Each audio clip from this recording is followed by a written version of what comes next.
Hey, yo, what's up? Welcome back to another edition of the Roundtable Talk. I am your host, C Money. And we are back here again for Hotspots in South Florida at the corner of Northwest 7th Avenue and Northwest 36th Street. We are here about to visit a park and also, check out what the park has to offer.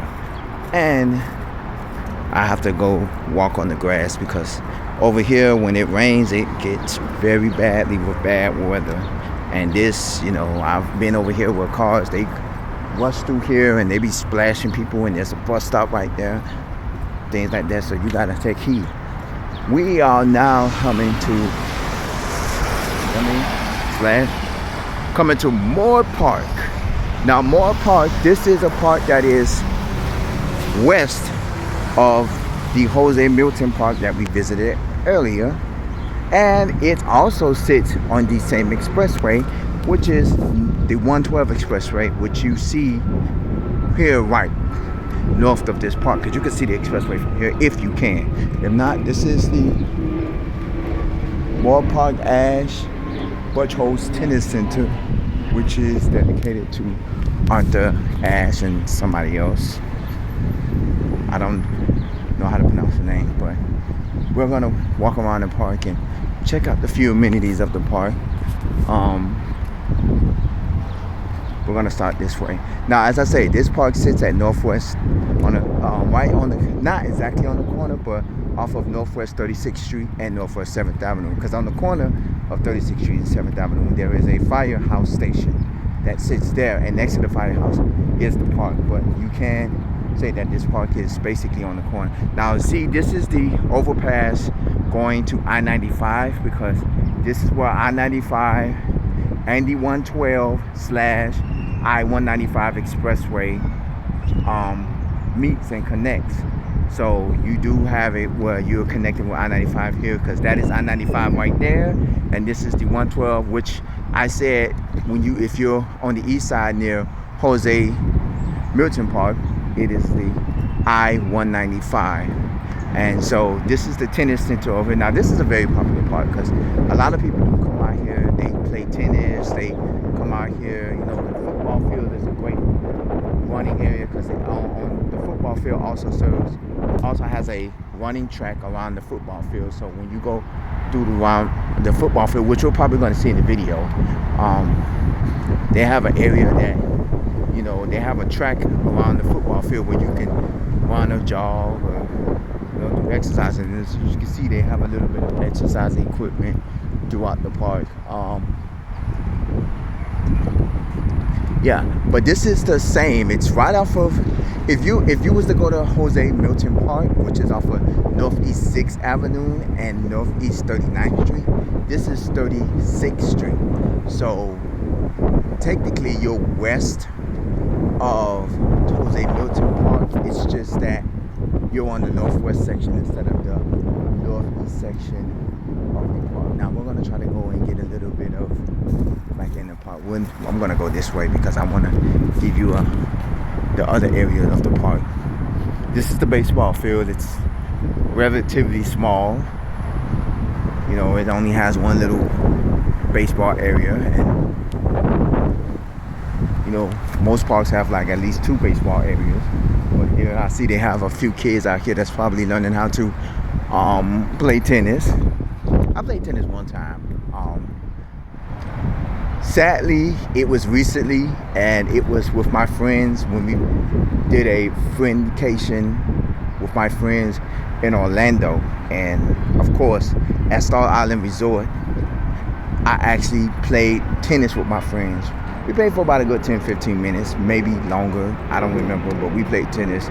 And that was one of my first times playing tennis, and probably my last time, because I'm not a tennis person and I'm not fit for tennis, because for tennis you gotta be knowing how to run and all that, man. So they have two playgrounds. There's a playground here, and then there's a playground towards the back end, which we're gonna promptly walk to the area as well. So this is the afternoon, and of course spring break is over. So now a lot of the kids, a lot of these parks, they have after school programs where the kids can go to the park and they can hang out at the park until it's time for their mom and dads to pick them up, or they just go to the parks for the after school programs, and then eventually they walk home or take the bus home and things like that, because a lot of these parks have after school programs to keep kids, off the streets and into curricular activities, which is a good thing, because I'd rather see kids doing something positive than to be doing something negative, because there are a lot of cities out there that have recreational centers that close down, and it's hard for kids to do anything because they don't have these recreational centers for these kids. No, this is actually a playground. I guess this is a child care center for the kids, the daycare center. So this is for the daycare center, and the other one is a regular playground. And this is the back parking lot to, I guess the park has a back parking lot, and also probably a parking lot for people probably picking up the kids at the child care or whatever.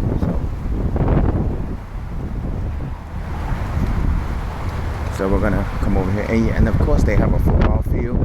Like I said, the football field does have a track area where you can run around on the track. Now see, this is and there was an entrance here. The park stretches from 7th Avenue to 10th Avenue on 36th Street. And so 10th Avenue, they do have an entrance to, not to the 112 expressway, they have an entrance to I-95 express lane. So if you enter off of 10th Avenue and get on this ramp, which is right here, it takes you automatically into the express lanes of I-95. Now this is, I guess, the recreation area. We're gonna walk across the parking lot to get to the football area. Now, like I said, a lot of the parks here does have recreational centers, and they have youth programs that Greater Miami and South Florida Youth and Community Incorporation officers making a difference. MiamiYouthHurricanes.com. So if you want to check that out, check that out. They have a lot of after school programs for kids, like pee-wee football, cheerleading, and things like that. So it's good for the kids to actually come. There is an entrance here to the park. You can enter on the park from Northwest 7th Avenue. From Northwest 36th Street, I'm sorry. And they also have an entrance here on Northwest 10th Avenue. And there's houses that sits over here. Now, this is the Hurricanes football as well. Now, this is the Orange Bowl field at Moore Park. Now, I don't know. I meant to say, I don't know when this park actually opened up, and I honestly can't say what is the name of the park. But as you can see here, a lot of the people use the football field area because they also have a track, and this is where a lot of people come out to exercise here at the track. And you can probably take in some sun if you wanted to.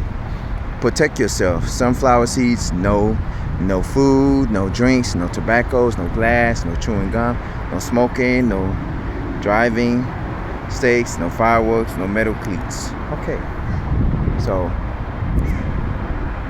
and as you can see, that's 36th Street right there. Also sits over here is a KFC and a Burger King. There used to be a Shell gas station that was on the corner as well, but they tore that down. They closed it, and then they eventually tore it down. So I actually don't know who actually plays at this park. I know it's I know no high school that plays at this park, because a lot of the high schools, they play, like I know Highland Miami Lakes, which I did a video of, they play at Mylander Park. And of course, a lot of the Liberty City schools like Miami Northwestern, I believe maybe Miami Jackson, Miami Edison, they play at the Travis Powell Stadium, which is at the Miami-Dade College North Campus. So I don't know exactly. This is probably regular like pee-wee football maybe that plays here, because they do have pee-wee football and stuff like that at these parks and things like that. So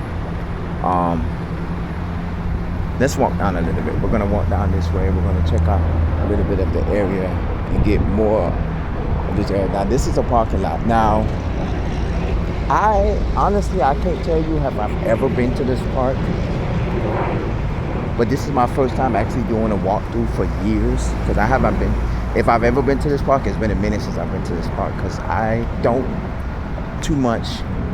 No, I've been near the park, but I've never actually been to the park. So this is kind of interesting to see that, to come in this park. It is now hot because when I did Jose Milton Park earlier, it was kind of, the air was nice and breezy.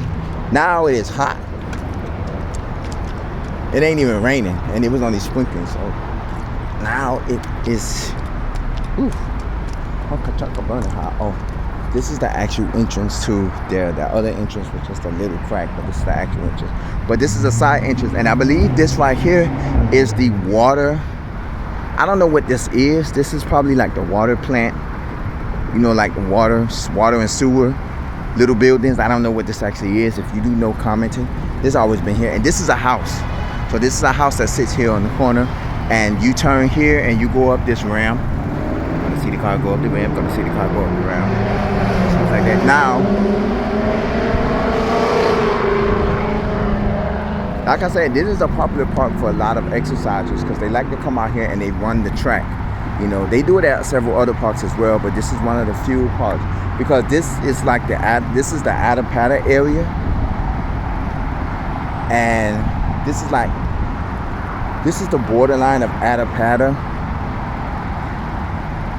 So this is the area that a lot of people come out. So you see, there's high traffic. A lot of these parks in the areas, they don't get much traffic as much, but this is one of the parks that do get a lot of traffic to where people come out here, they exercise, they bring their kids out here to the after school programs.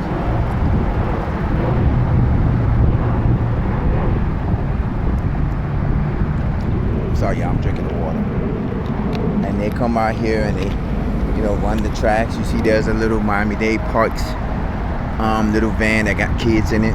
You couldn't see the kids, but I seen them.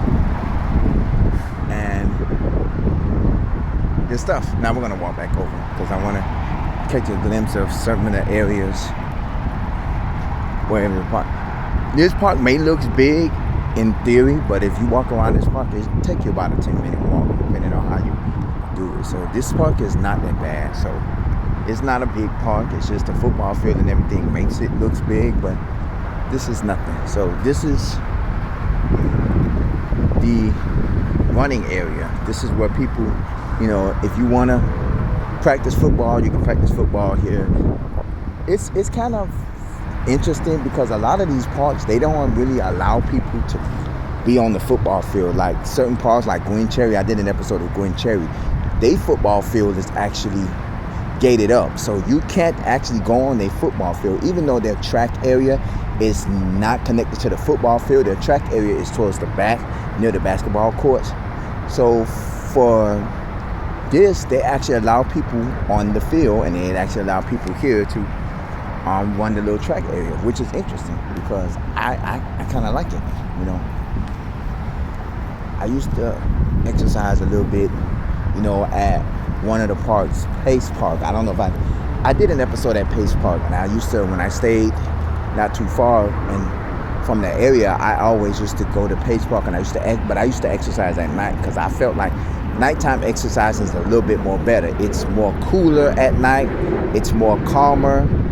You don't have a lot of people out here because most of these parks in the daytime, a lot of people, they're exercising, so it's a little bit more crowded, and it's a lot more cooler, and you could probably be more calmer at this park. So at parks at night, but of course, daytime is probably a little bit better for most people.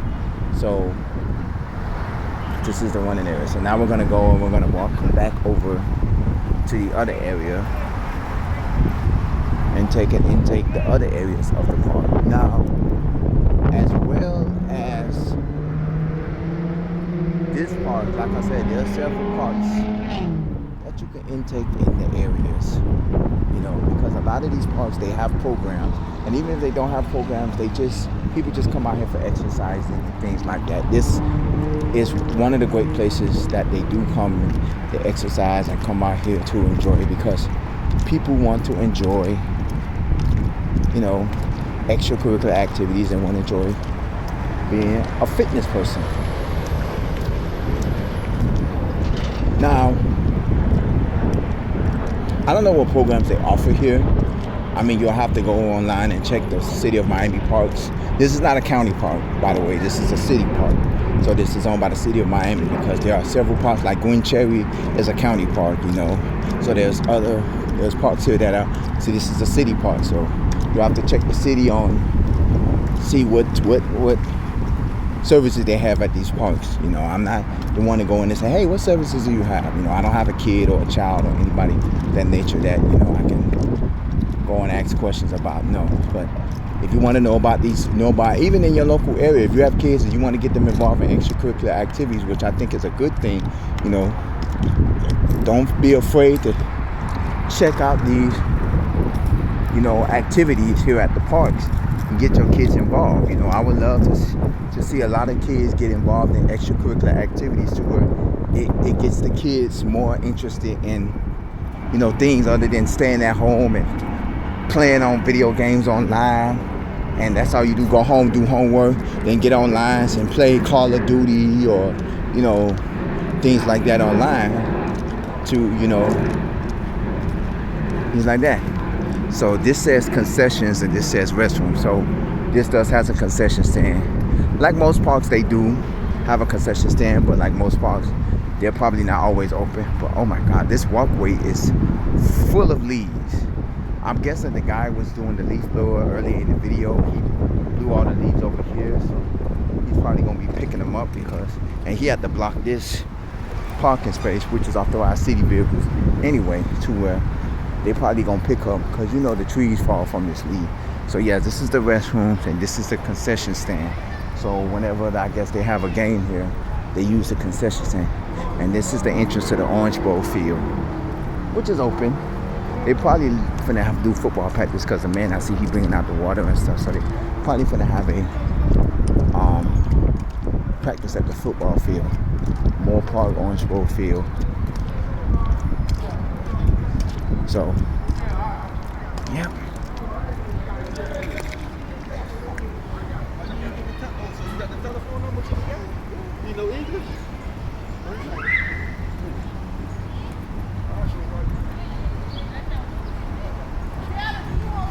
So I guess this is it. This is Moore Park. If you walk around the park, it's probably less than a 10-minute walk. You know,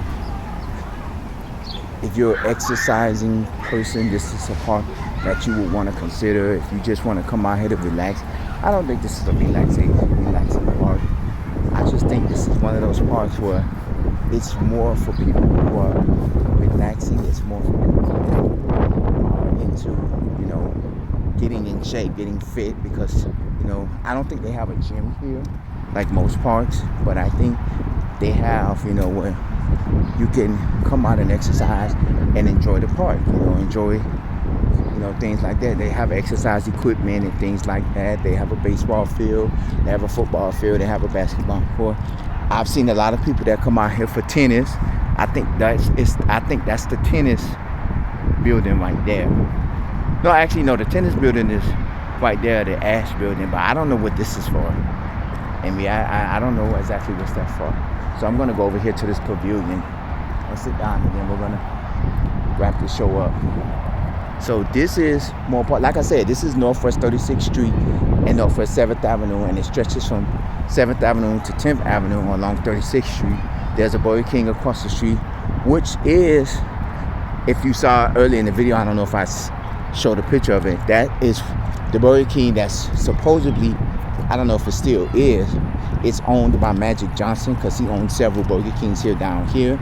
And if it's not owned by him, that means he sold it off or whatever, because that's one of the Burger Kings I was told that Magic Johnson owns. And it was a Shell gas station that sat across the street from the fire truck. The fire truck sits right here. If you see this building right there, you see the fire truck over there by the tennis court area. The fire truck is there. And you also have, you know, a KFC, because this is on the corner of where the fire truck is at, because the fire truck is right, the fire station is right there. Across the street from the fire station is the Burger King, which is on the south side of 36th Street. On the east side of 7th Avenue, the southeast side of 7th Avenue is the KFC. And what used to be on the northeast side of 7th Avenue was a Shell gas station, which I've been in before. But they closed it, and then they eventually tore it down. Now it's an empty lot because that was right there by the airport. And of course, north of the park is of course the 112 slash Airport Expressway slash Interstate 195. Because once you pass, I want to say once you pass I-95, it turns into the 195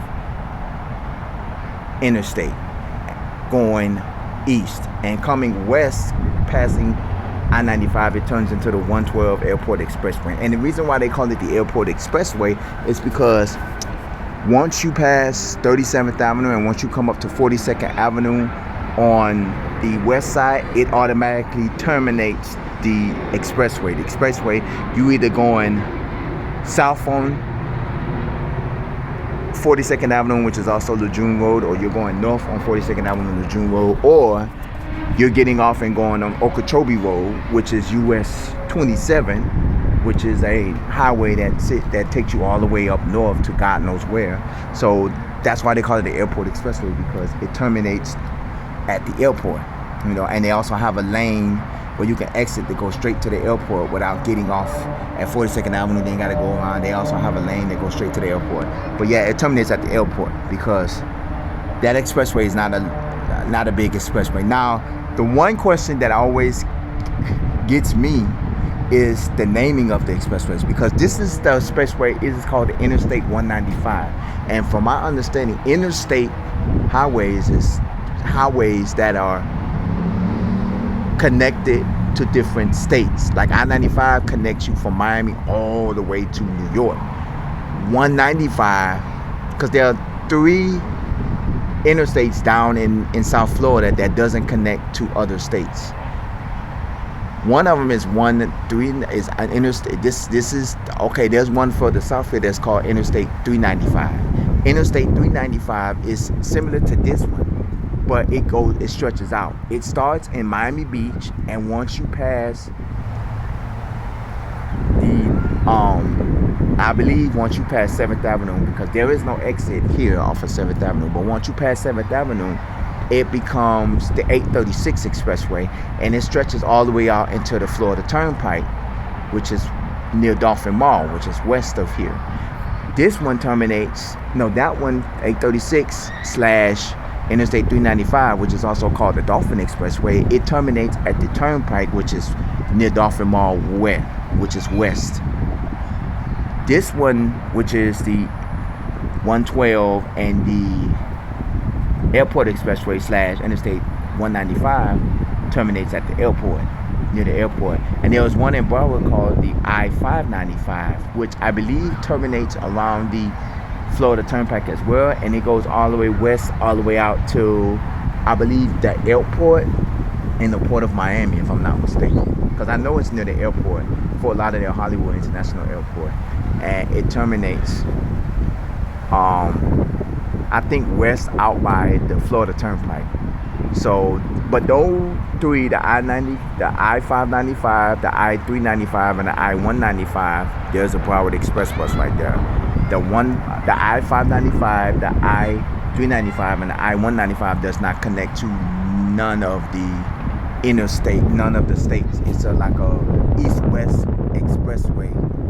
They do connect the I-95, and I believe that's one of the things that it's supposed to do. It's supposed to connect to another interstate. But my theory that it was supposed to connect from state to state, because I know the I-4 is one of those that I believe the I-4 connects to different states and it goes out west, you know, but it doesn't, because you know it connects with I-95, but they don't like those 3 that I mentioned, they don't connect. They're not a lone expressway, because the interstate part of the expressways is only like a 15 to 20 minute drive from the beach all the way till you get to like the west part here, like 7th Avenue. Then it turns into either the 112 Expressway or either the 836 Expressway. Now the 595 in Broward stays 595. So basically, that's a whole nother level. We're here doing more park, and I'm just ramping on and on about some interstates or whatever. But if you have a question about interstates, just look up the interstates. Yeah, this is what it is. Okay, this is more park. I'm about to wrap this up, because there's not much to see here. I just want to go around. Oh, and if you're wondering, those were express buses. That and there's a bus that goes. I think that might be it. There's a 150 bus that takes you from the airport metro rail station, which we did do a video of a while back, and it takes you all the way to South Beach, and that's basically for like the travelers who's getting off the planes, and they have a hotel on the beach, and they need a quicker and convenient way to get to the beach without paying $30-$40 to get from the beach to from the airport to the beach. You jump on the 150, and then they have express buses that do it. But anyway, Moore Park, 36th Street and 7th Avenue. Comment at the bottom of this page if you've ever been to this park, if you've ever known about this park, if you know about this park. Email me, roundtable305@yahoo.com. I'm gonna go find me something to eat. Maybe I'll get me some KFC, because I haven't had that in a while. Because KFC or Burger King, but I think I'll do KFC. Not saying that I will, because I know most of y'all may not be into fast food and stuff like that. But comment at the bottom of this page. Email me, roundtable305@yahoo.com. As always, stay safe, stay blessed, stay hydrated. I'm going to sit here for a little bit and hang out, then go head out. This is the Roundtable Talk. I am your host, C Money at Moore Park, and I will see you in the next episode. Take care.